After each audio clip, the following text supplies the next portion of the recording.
स्वागत है आप सबका अपने YouTube चैनल में रोज़गार इन उत्तराखंड।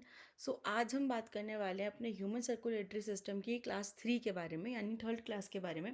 अभी तक हमने पढ़ा कि ह्यूमन सर्कुलेटरी सिस्टम हमारा क्या होता है, यानी हमारा परिसंचारण तंत्र जो है वो क्या होता है, उसके फंक्शंस क्या क्या होते हैं, वो किस किस चीज़ में काम आता है।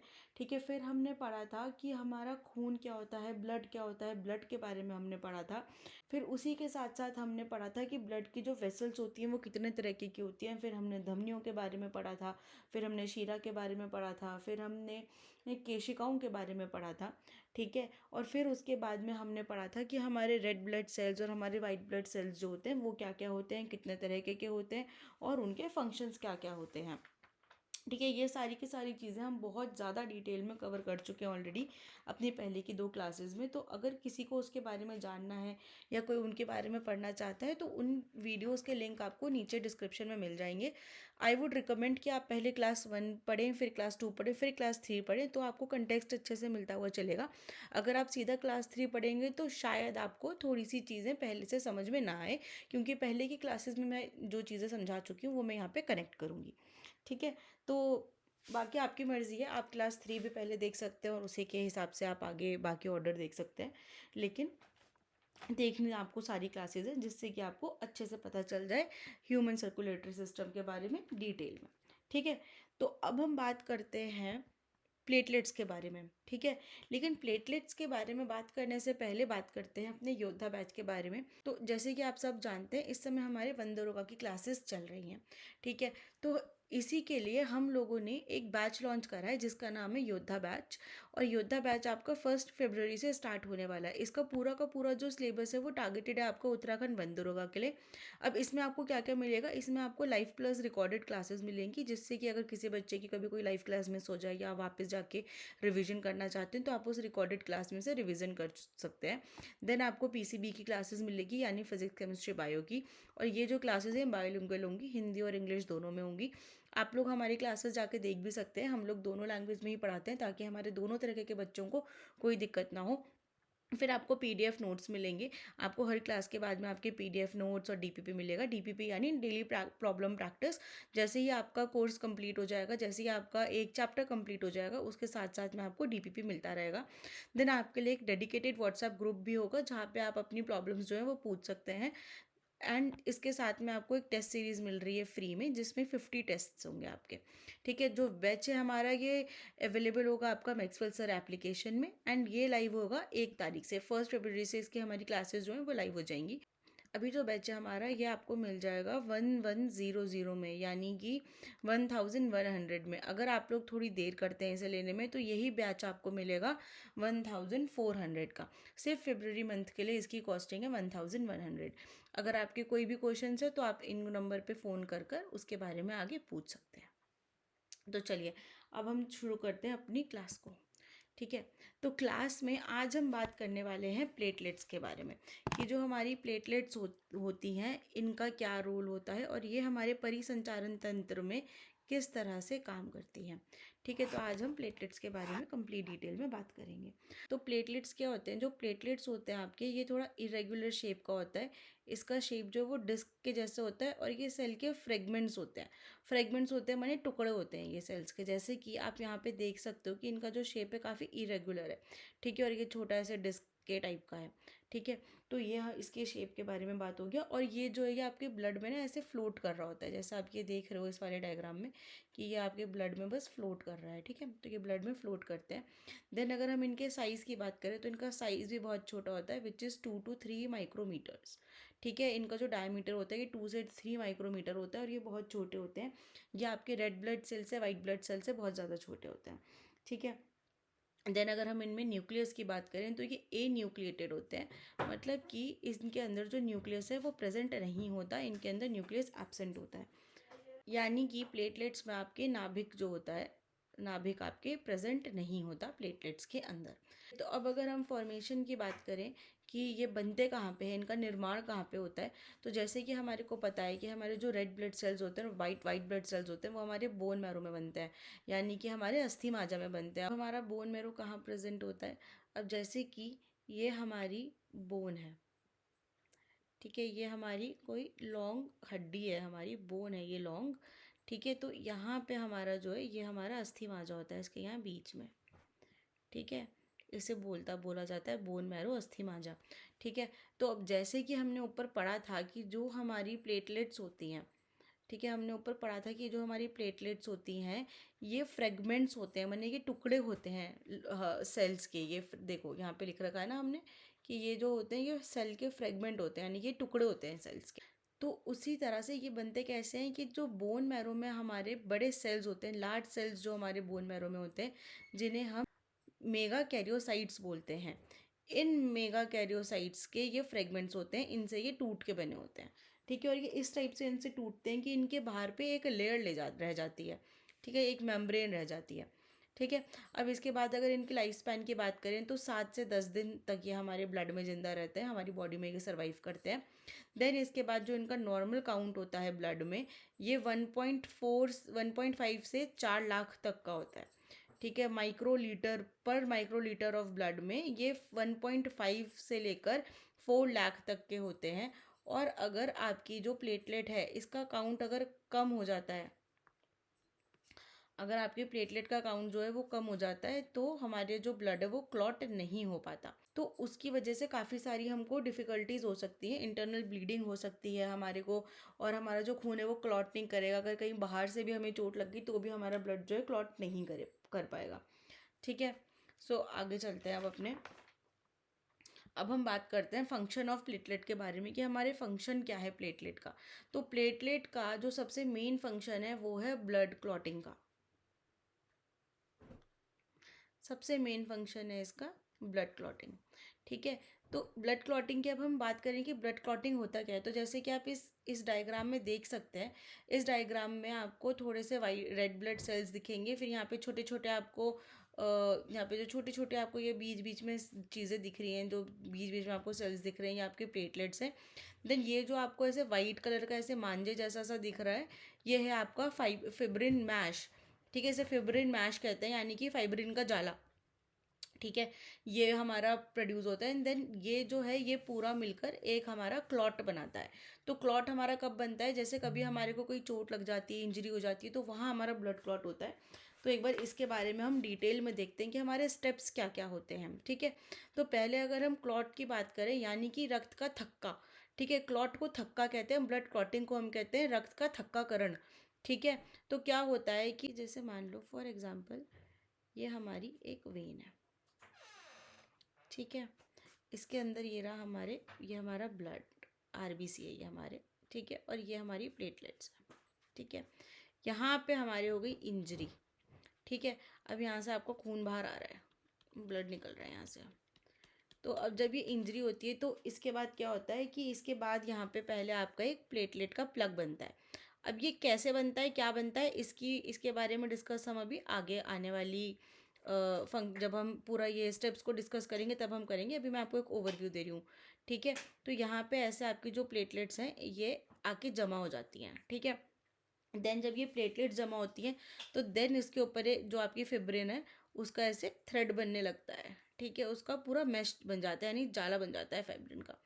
ठीक है, अब जब ये आपका पूरा जाला बन जाता है देन इसके बाद क्या होता है कि यही जो आपका फिब्रिन मैश है ये क्या करती है, ये रिट्रैक्ट होती है, यानी कि स्क्वीज़ होती है। ये दोनों एंड से, इस वाले एंड से भी, इस वाले एंड से भी, ये देखो जो ये दो एंड थे जहाँ पे चोट लगी थी उन दोनों एंड से खींचती है, और जितना भी इसमें प्लाज्मा होता है उसको पूरा नीचे एक्सट्रैक्ट करके वापस ब्लड में भेज देती है। ठीक है, तो इससे क्या होता है कि आपको यहाँ पे क्लॉट बन जाता है और विद टाइम ये हील होता है। अब अगर हम बात करें कि भाई ये तो हमने जाना कि अच्छा ये तो क्लॉट फॉर्म हो रहा है, लेकिन इसके पीछे की प्रोसेस क्या है, इसमें आखिर चीज़ें पूरी की पूरी फॉलो क्या हो रही हैं। तो अगर हम अपने ब्लड क्लॉटिंग की जो प्रोसेस है उसके बारे में बात करें तो सबसे पहले होती है हमारी इंजरी, यानी कि कहीं पे हमारे चोट लगती है, कहीं पे हमारे इंजरी होती है। ठीक है, अब जैसे ही इंजरी होती है हमारी जो प्लेटलेट्स होती हैं और जो हमारे टिश्यू सेल्स होते हैं वो ट्रिगर हो जाते हैं, और वो क्या करते हैं कि वो रिलीज़ करते हैं हमारे क्लॉटिंग फैक्टर को रिलीज़ करते हैं, यानी हमारे थ्रोम्बोकाइनेज को हमारे रिलीज़ करते हैं। ठीक है, अब जो थ्रोम्बोकाइनेज है उसको हम फैक्टर एक्स भी कहते हैं। थ्रोम्बोकाइनेज को फैक्टर एक्स भी बोला जाता है, इसे थ्रोम्बोप्लास्टिन भी बोला जाता है, और इसे स्टुअर्ट फैक्टर भी बोला जाता है। ठीक है, और क्लॉटिंग फैक्टर तो इसका नाम है ही। अब ये क्या करता है कि ये हमारे कैल्शियम आयंस की प्रेजेंस में एक एंजाइम की तरह एक्ट करता है, और ये हमारे प्रोथ्रोम्बिन को थ्रोम्बिन में कन्वर्ट करता है। ठीक है, जो हमारा प्रोथ्रोम्बिन होता है ये हमारा विटामिन के जो है इसके प्रोडक्शन में हेल्प करता है। ठीक है, और जो हमारा प्रोथ्रोम्बिन होता है ये ऑलरेडी हमारे प्लाज्मा में प्रेजेंट होता है, लेकिन ये इनएक्टिव होता है। ठीक है, इसी की जो एक्टिव फॉर्म होती है वो होती है थ्रोम्बिन। जो हमारा प्रोथ्रोम्बिन है ये है हमारा इनएक्टिव। ठीक है, और जो हमारा थ्रोम्बिन है ये है एक्टिव। ठीक है, ये है इसी की एक्टिव फॉर्म। ठीक है, जो प्रोथ्रोम्बिन है ये हमारा विटामिन के जो होता है हमारा वो इसके प्रोडक्शन में हेल्प करता है। और ये क्वेश्चन जो था ये क्वेश्चन आपका CDS 2007 में पूछा गया था कि कौन सा विटामिन है जो कि आपका प्रोथ्रोम्बिन के प्रोडक्शन में हेल्प करता है, तो वो है विटामिन के। एंड विटामिन के आपका एक फैट सॉल्युबल विटामिन होता है।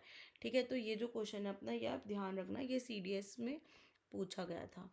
ठीक है, अब देन इसके बाद में ये जो एक्शन होता है आपका ये भी आपका कैल्शियम आयन की प्रेजेंस में होता है।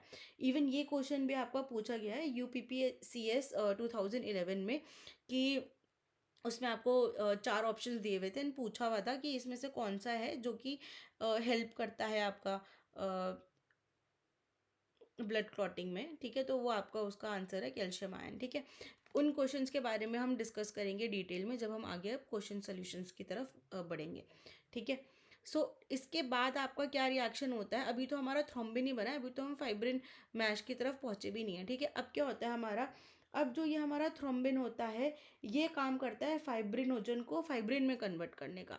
ठीक है, अब ये क्या करता है कि ये भी हमारा in the presence of calcium ion की प्रेजेंस में ये क्या करता है हमारे फाइब्रिनोजन को, एक मिनट में थोड़ा सा इसे लिखती हूँ जिससे कि आप लोग रिएक्शन देख पाओ। ठीक है, ये आपके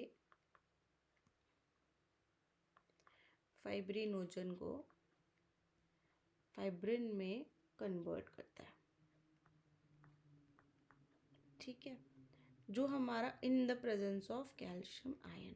अब जो आपका फाइब्रिनोजन होता है, फाइब्रिनोजन जो होता है आपका ये एक सॉल्यूबल वो होता है, सॉल्यूबल कंपाउंड होता है जो कि हमारे प्लाज्मा में होता है। और जो फाइब्रिन होता है हमारा ये एक इनसॉल्यूबल कंपाउंड होता है जो कि हमारे ब्लड में प्रेजेंट होता है। ठीक है, अब फाइब्रिन क्या करता है आपका कि फाइब्रिन ऐसे जाले बनाता है, जैसे कि अभी हमने डिस्कस करा था कि ये जो हमारा यहाँ पे ये मैश बन रहा है, ये जो हमारा इनसॉल्युबल मैश यहाँ पे बनता है ये हमारा फाइब्रिन की वजह से बन रहा है। ठीक है, इसे हम फाइब्रिन मैश भी कहते हैं, फाइब्रिन का जाला इसे हम कहते हैं। ठीक है, अब ये क्या करता है कि ये इनसॉल्युबल थ्रेड्स जो होती हैं ये इनसॉल्युबल धागे की तरह होती हैं। इसमें ये जो हमारे रेड ब्लड सेल्स हैं, हमारी प्लेटलेट्स हैं, आसपास के टिश्यू हैं, सारे के सारे इसमें फंस जाते हैं। अब इसकी वजह से क्या होता है कि हमारे क्लॉट का फॉर्मेशन होता है। अब इससे इनके बीच में एक चीज़ और होती है कि मैश के बनने से जो आपका क्लॉट फॉर्मेशन का इसके बीच में एक चीज़ और होती है जिसको हम कहते हैं क्लॉट रिट्रैक्शन। ठीक है, यानी कि थक्के के सिकुड़ना।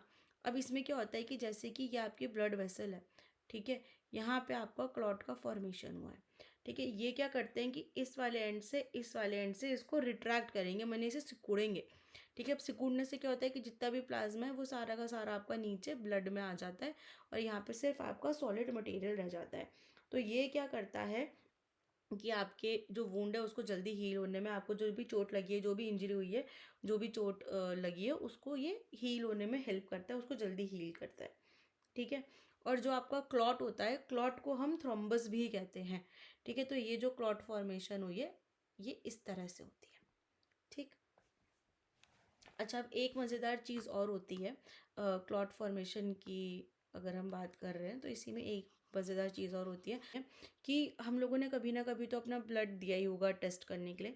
तो आप लोगों ने देखा होगा कि जब वो आपका ब्लड विड्रॉ करते हैं, जब आपका ब्लड निकालते हैं तो वो टेस्ट ट्यूब में कुछ मिक्स करते हैं, तो वो जो मिक्स करते हैं उसे हम कहते हैं हिपैरिन। ठीक है। जो हेपेरिन आपका होता है ये ब्लड को क्लॉट नहीं होने देता। ठीक है। अगर ब्लड क्लॉट हो जाएगा तो फिर आपके ब्लड में सही से टेस्टिंग नहीं हो पाएगी, इसलिए हेपेरिन जो होता है वो उसमें ऐड करा जाता है। और जब आपके ब्लड को चाहिए होता है कि क्लॉट करें, उसके सीरम को एनालाइज करना होता है या स्टडी करना होता है, तो उसमें कुछ ऐड नहीं करा जाता। तो क्या होता है कि जैसे ये 2 टेस्ट ट्यूब्स हैं, ठीक है, इस वाली में हमने हेपेरिन को ऐड करा हुआ है, इस वाली में हेपेरिन ऐड नहीं करा हुआ है। तो इसमें जो हमारा ब्लड होगा वो कैसे होगा कि ये हमारे आरबीसी, डब्ल्यूबीसी, प्लेटलेट सब कुछ है। ठीक है। और ये हमारे जो फाइब्रिन की थ्रेड है ये भी है, और जो हमारा प्लाज्मा है वो भी है। ठीक है। लेकिन जिसमें जिसमें हमने फाइब्रिन जिसमें हमने सॉरी हेपेरिन ऐड नहीं करा है, तो इसमें क्या होगा कि इसमें एक क्लॉट का फॉर्मेशन हो जाएगा ऐसे। ये जो आपकी थ्रेड्स हैं ये आपके सारे आरबीसीज को, प्लेटलेट्स को, डब्ल्यूबीसीज को अपने साथ लेके यहाँ पे एक क्लॉट का फॉर्मेशन कर देगी, यानी एक थक्के का फॉर्मेशन कर देगी, और ये जो आपका प्लाज्मा है ये अलग हो जाएगा। तो किसी किसी टेस्ट में, ब्लड टेस्ट में ज़रूरत होती है कि आपके प्लाज्मा को स्टडी करा जाए, और इसी को सीरम भी बोलते हैं।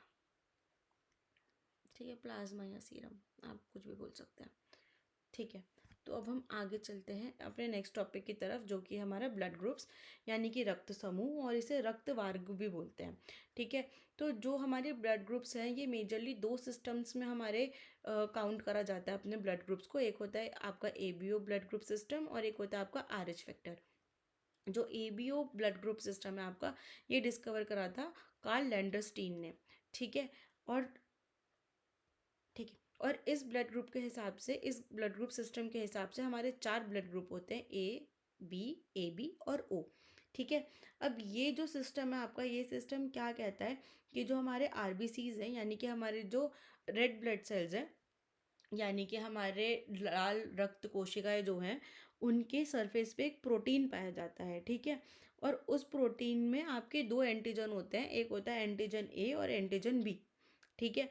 तो ये जैसा आपके रेड ब्लड सेल का सरफेस है, ठीक है, तो इस पे एक प्रोटीन है जिसमें आपका किसी किसी में एंटीजन ए होता है और किसी किसी में आपका होता है एंटीजन बी।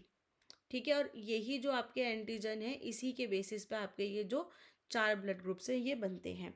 ठीक है। एंटीजन को हिंदी में प्रतिजन भी बोला जाता है। ठीक है। तो आप इस चीज़ का ज़रा ध्यान रखना कि एंटीजन को प्रतिजन भी बोलते हैं। ठीक है। तो अगर हम बात करें एबीओ ब्लड ग्रुप सिस्टम के बारे में, कि भाई जो हमारे ये ब्लड ग्रुप्स हैं ये किस सिस्टम पे बेस्ड होते हैं, किस तरह से हमें इनको ग्रुप करा जाता है, तो हमने जैसे अभी डिस्कस करा कि जो प्रोटीन होता है आपका एंटीजन ए और एंटीजन बी, इसी के बेसिस पे हमारे ये चारों ब्लड ग्रुप जो होते हैं ये बने होते हैं। ठीक है।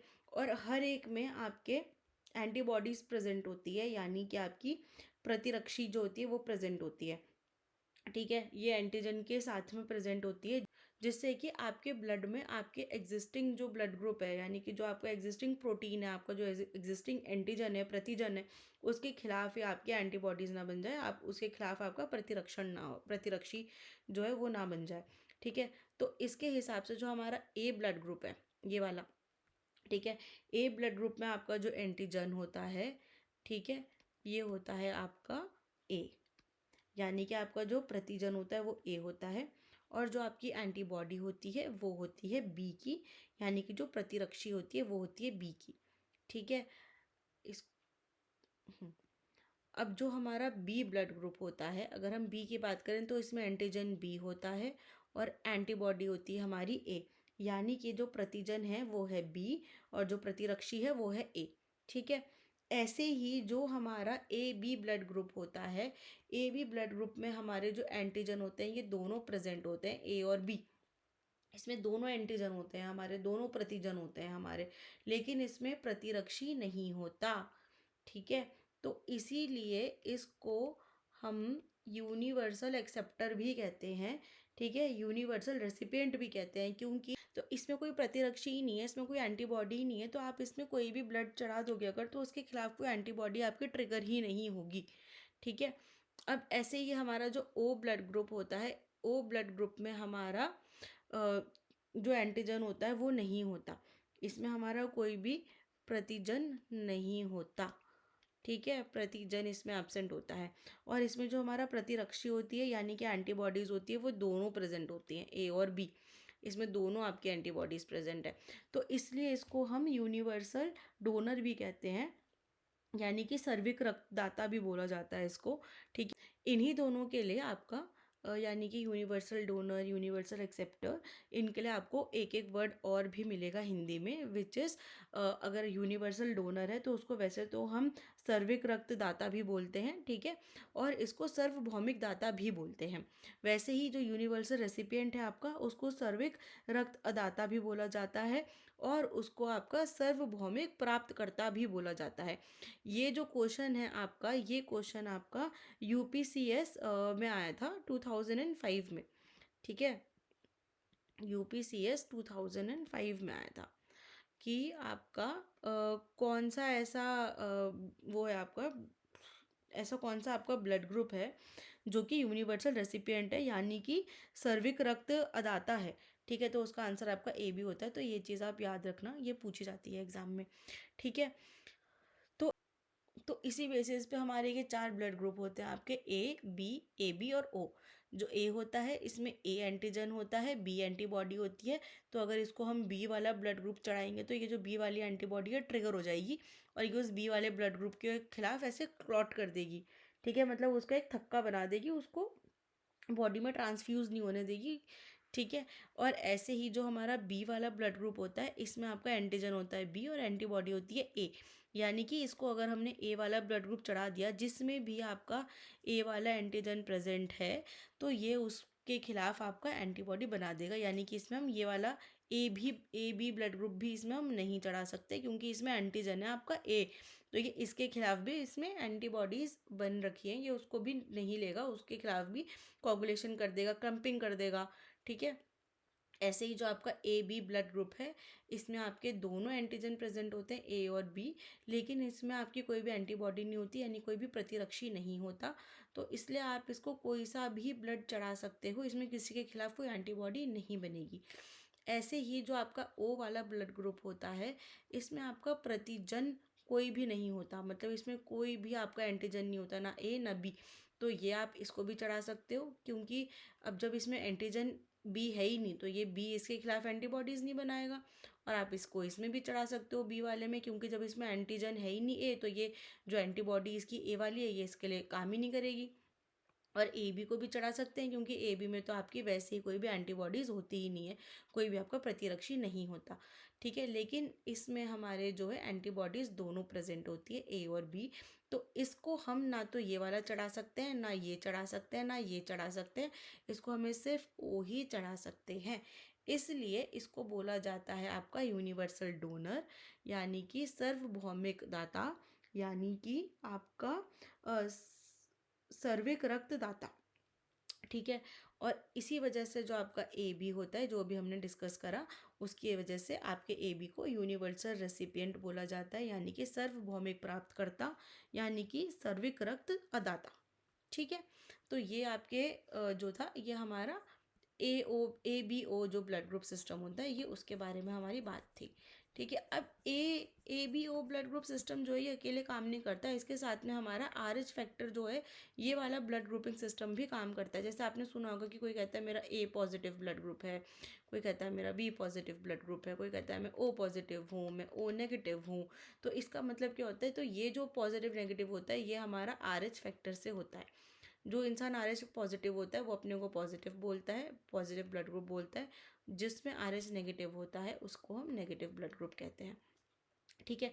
अब जो आर एच फैक्टर होता है आपका, आर एच जो है ये स्टैंड करता है रीस के लिए, आर एच जो है ये करता है स्टैंड आपका रीस के लिए।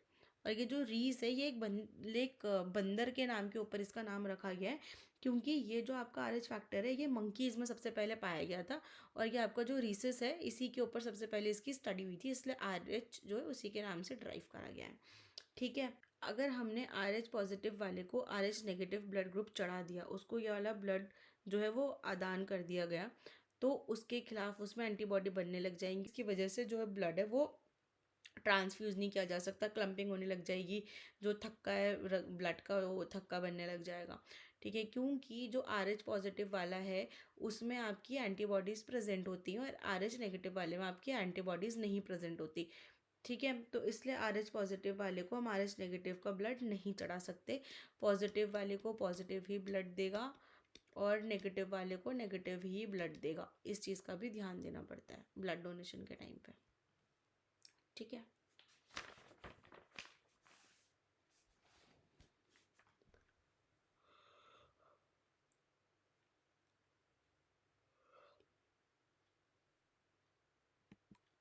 अब पढ़ते हैं अपने आज के लास्ट टॉपिक की तरफ, जो कि है ब्लड प्रेशर। ठीक है। अब ब्लड प्रेशर क्या होता है? ठीक है, तो ब्लड प्रेशर यानी कि रक्तचाप, और ब्लड प्रेशर को रक्तचाप के साथ साथ रक्त दाब भी कहते हैं। ठीक है, इसको रक्त दाब भी बोला जाता है। ठीक है, तो ये क्या होता है? तो जब भी हमारा ब्लड जो है वो आपकी आर्टरीज में जब फ्लो कर रहा है, ठीक है, तो आर्टरीज में फ्लो करते हुए ये आपका ब्लड है, ठीक है, ये ब्लड फ्लो करते हुए कोई प्रेशर एक्सर्ट कर रहा होता है अपनी वॉल्स पे, मतलब कि प्रेशर लगा रहा होता है, दबाव लगा रहा होता है। ठीक है, तो ये जो दबाव होता है इसको ही ब्लड प्रेशर कहा जाता है। जो ब्लड बहते हुए आर्टरीज में फ्लो करते हुए लगाता है उसे हम ब्लड प्रेशर कहते हैं। ठीक है, अब ब्लड प्रेशर जो होता है आपका, इसकी दो लिमिट होती हैं, एक अपर लिमिट होती है और एक लोअर लिमिट होती है। जो अपर लिमिट होती है उसे हम साइस्टोलिक प्रेशर कहते हैं, जो हमारी लोअर लिमिट होती है उसे डायस्टोलिक प्रेशर कहते हैं। ठीक है, साइस्टोलिक प्रेशर जो होता है आपका, ये तब लगता है जब ब्लड जो हमारे हार्ट में से, जैसे फॉर एग्जांपल इफ़ ये हमारा हार्ट है, ठीक है, तो जब हार्ट जो है ये स्क्वीज़ कर रहा है, ठीक है, और ब्लड को बाहर पंप कर रहा है, ये आपकी एओर्टा है। ठीक है, तो जब आपका ये जो ब्लड जो आपका हार्ट है यहाँ पे ऐसे स्क्वीज़ कर गया और इससे आपका जो ब्लड है ये बाहर की तरफ पंप हो रहा है, तो आपका साइस्टोलिक प्रेशर होता है, यानी कि जो आपकी अपर लिमिट होती है वो होता है। इसे ऊपर का ब्लड प्रेशर भी बोलते हैं हिंदी में। ठीक है, तो इसकी जो लिमिट होती है वो आपकी 100 से 140 mmHg होती है। ठीक है, और जो आपका डायस्टोलिक प्रेशर होता है ये तब लगता है जब आपका ये जो वेव होती है, मतलब कि जब ये कॉन्ट्रैक्ट करा आपका, इसने ब्लड को बाहर छोड़ा, ठीक है, तो जब आपकी ये वाली वेव पूरी हो गई, ठीक है, और आपका जो हार्ट है ये वापस से आपका बाहर आ गया, या आपका वापस से रेस्टिंग फेज में आ गया, तो तब आपकी ये जो लोअर लिमिट होती है डायस्टोलिक प्रेशर की, ये होती है। जो डायस्टोलिक प्रेशर होता है इसकी लिमिट आपकी 60 से 80 mmHg होती है। ठीक है, 60 to 80 mmHg होती है। ठीक है, अब इंस्ट्रूमेंट जो यूज़ होता है इसको मीज़र करने के लिए, आपके ब्लड प्रेशर को मीज़र करने के लिए, इसका नाम होता है सिवको मैग्नोमीटर। तो ये क्वेश्चन आपका RAS 2004 में पूछा गया है कि कौन सा ऐसा इंस्ट्रूमेंट है, कौन सा ऐसा उपकरण है जो कि ब्लड प्रेशर को मीज़र करने के लिए यूज़ होता है। ठीक है, तो इसका नाम होता है आपका सिग्मो मोनोमीटर। ठीक है, या आप नाम याद रखना, ये क्वेश्चन दोबारा आ सकता है एग्जाम में। ठीक है, नाउ अगर हम बात करेंगे नॉर्मल ब्लड प्रेशर जो है इसकी लिमिट क्या होती है, तो 120 से 80 mmHg होता है, 120-80 जिसको हम बोलते हैं। ठीक है, लेकिन जो आपकी वैसे लिमिट होती है आपकी साइस्टोलिक की, यानी कि आपके जो ऊपर का प्रेशर होता है उसकी उसकी 100 से 140 mmHg होती है। और जो डायस्टोलिक यानी कि जिसको आप नीचे का वो बोलते हैं, ब्लड प्रेशर बोलते हैं, उसकी 60 से 80 होती है। ये तो अब अगर हम बात करें कि हार्ट कंडीशंस क्या क्या होती हैं, तो एक होती है आपकी हाइपरटेंशन और एक होती है आपकी हाइपोटेंशन। ठीक है, ये हार्ट कंडीशंस आपकी ड्यू टू ब्लड प्रेशर होती हैं, ब्लड प्रेशर की वजह से जो हार्ट कंडीशंस होती हैं। वैसे तो और भी हार्ट कंडीशंस है, लेकिन अभी हम स्पेसिफिकली जो ब्लड प्रेशर की वजह से हो रही हैं सिर्फ उनके बारे में बात कर रहे हैं। ठीक है, तो जो आपकी हाइपरटेंशन होती है इसको उच्च रक्तदाब भी बोला जाता है। ठीक है, उच्च रक्तदाब या उच्च रक्तचाप। ठीक है, और जो आपका हाइपोटेंशन होती है इसको आपका निम्न रक्तचाप या फिर अल्प रक्तदाब, ठीक है, भी बोला जाता है। अब जो हाइपरटेंशन, इसमें क्या होता है कि आपका जो ब्लड प्रेशर है ये बहुत ज़्यादा बढ़ जाता है, ये राइज कर जाता है आपका 140 mm से भी ऊपर। ठीक है, और जो आपका हाइपोटेंशन है इसमें आपका ब्लड प्रेशर बहुत गिर जाता है, यानी कि 100 mmHg से नीचे गिर जाता है। ठीक है, तो हाइपरटेंशन जो है आपका ये 140-80 से ऊपर का जब होता है, जब 140-80 जो आपका mmHg जब इससे ऊपर होता है आपका, तो उसे हम हाइपरटेंशन कहते हैं। ठीक है, और हाइपोटेंशन हम तब कहते हैं जब ये आपका 100 और 60 mmHg से नीचे होता है। ठीक है, जब इससे नीचे होता है तो इसको हम हाइपोटेंशन कहते हैं। ठीक है। ये क्वेश्चन जो है आपका कि हाइपर और हाइपोटेंशन को आपको मैप करना है, ये क्वेश्चन आपका पूछा गया था IAS 2004 में। ठीक है। तो आज की क्लास में बस इतना ही। आज की क्लास हम यहीं पे स्टॉप करते हैं। अब इसके बाद जो हमारी नेक्स्ट क्लास होगी वो कम्प्लीटली डेडिकेटेड होगी हमारे हार्ट के लिए, जो कि लास्ट क्लास होगी आपकी सर्कुलेटरी सिस्टम की। ठीक है। अगर आपके कोई भी डाउट्स हैं, आपके मन में कोई भी क्वेश्चन आ रहा है, तो आप नीचे कमेंट्स में उनको छोड़ सकते हैं। ठीक है। ज़रूर बताइएगा अगर आप कुछ और पढ़ना चाहते हैं, कोई और टॉपिक आप डिटेल में कवर करना चाहते हैं, आपको ऐसा लगता है कि इस क्लास के बाद में हमारे को कोई और चैप्टर जो है वो पहले उठाना चाहिए, तो प्लीज़ नीचे कमेंट्स में ज़रूर बताइएगा। Thank you so much for watching our video. Please like and subscribe.